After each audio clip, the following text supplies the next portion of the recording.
Hello, my fellow YouTubers and used to be TikTokers. This is Roy back again. Gotta show you experiment. I am doing some sidebar experiments with this setup here. We have 15,000 volts, 60 milliamp. Coming straight out of both sides here, 110, and one side's here, one side's there, and then I'm coming off of each side and I'm just going to the outside plates of these saltwater capacitors. I believe these are 2.5 nanofarads a piece, and we are using the outside plates here as the part of the circuit that is the inductive field, and then we're doing tests right now on the reactance, and that's on the other side of the plates on the inside. So let me show you what I got. So I'm coming off this side on this plate and I'm running to earth ground. I got a rod in the ground about 2 feet. And then over here, I got another rod in the ground about 2 feet. Just ain't sticking up as high. And what I did was, how Tesla talks about on his Tesla hairpin, how the work is really, this setup here is really about impedance more than capacitance. And the impedance here is what I want to show you. So basically, instead of dead shorting the top of the capacitors, which will cause the spark gap to go faster, because one, it has a load with resistance, and then it changes the impedance as well. So right here, I got a 1/4-inch rod tubing that I had from a Tesla coil primary, and now I connected both of these rods together. They are touching, and so I'm dead shorting it at the ground. Now the distance between that pole and that pole, it's going to have a difference in potential, a difference in resistance, and it's going to change the impedance here, and we're going to see this. The other end of this bottle here, I am connected to my chicken stick. And with the chicken stick, I will show you the difference that happens, and I'll explain what I've just explained to you. You'll see in real time by the spark gap violently going faster, and that is because the impedance changed, because the resistance changed, not the capacitance. The capacitance did not change. So also I have this LED, and I guess I could turn the light out in here. Let me turn this light out. Have that LED, and in between the LED, I have a germanium diode. You can see it right there. It's in the middle, germanium diode. And I could walk around this room touching ground, and even go outside here and just touch metal framing. Everything metal is reactive right now. So we're going to just work on showing you, and here we go.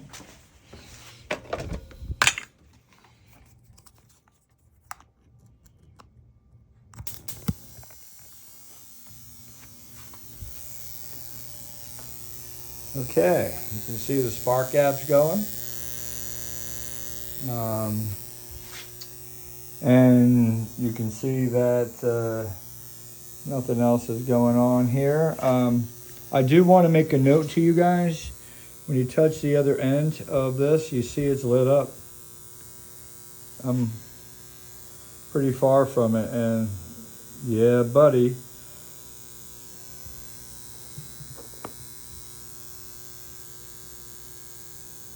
Lit up, lit up. All right, so let's now go ahead and take the other end of this, and you're going to hear the spark gap go fast. Listen, you can see the spark.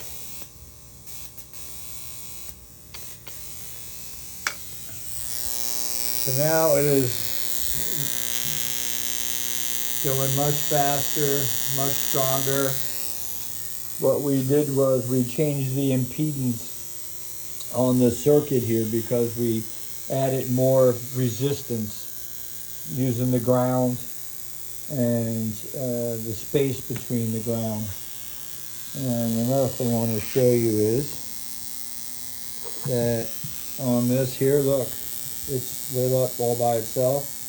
Look, when you touch the battery's really reacting straight off. You can see I'm lit up pretty good here.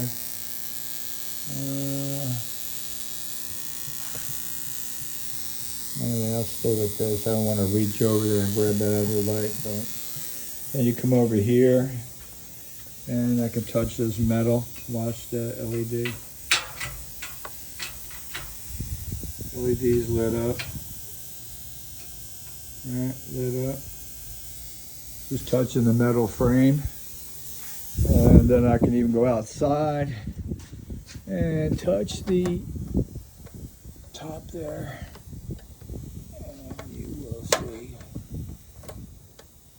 Oh, it's really hard, but it lights up.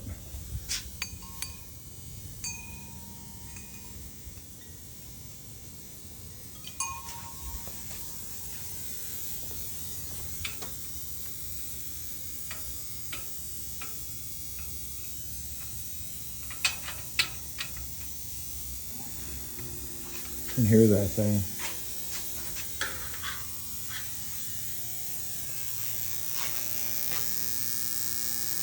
It's lit up on its own right now. So, real quick, I'll just turn this thing off.